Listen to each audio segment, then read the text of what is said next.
And welcome into the Rowdy Studios. Tom Vandervoort with our senior NASCAR reporter, Bob Pockrass. I'm senior. You're senior, baby. You're above everybody. Oh, all right. Must be a good feeling.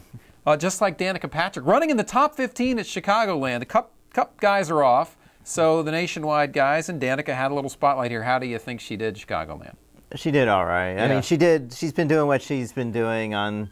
I mean, some of the intermediate tracks have been her better tracks, but lately she's just had trouble getting the handle of the car, and that was pretty much the whole day at Chicago. Started 13th, finished 14th, ran pretty much 15th to 20th the whole day. Got a lap down, then got a couple laps down because of the green flag pit stops, took the wave around, got the lucky dog, got back on the lead lap. But, you know, when that green, white checkered finish, you're not going to gain any spots. Kind of an average day. How do you feel, first of all, how do you feel she's doing overall so far this year? I'm a little bit underwhelmed. I mean, I expected a little bit more. And it's not to say that she can't produce or she won't produce, but I thought she'd be a little bit further along. But it's so hard to predict, you know, how easily somebody will grasp, you know, stock car racing when she only had about 25 stock car races of experience going into this year. Right. So, I mean, if you look at somebody like Paul Menard or Michael Annett or people who have been given time,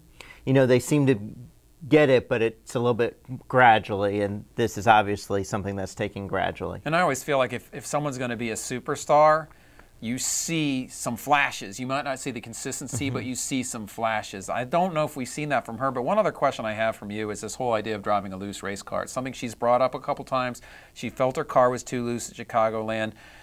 Is that an important quality that the drivers really need to have now, is to be able to handle the thing when it's a little bit loose? We know the old cliche, loose is fast. What's your take on that? Well, I mean, I think it just depends on the driver. And so, you know, the question is, can Cole Witt drive something loose, but she needs it to handle a little bit for it to be more tight. So I think it's kind of a whole balance, and she might be able to learn how to drive a loose race car once she kind of knows the edge. I mean, you know, the problem is that she went to Michigan and spins 3 times.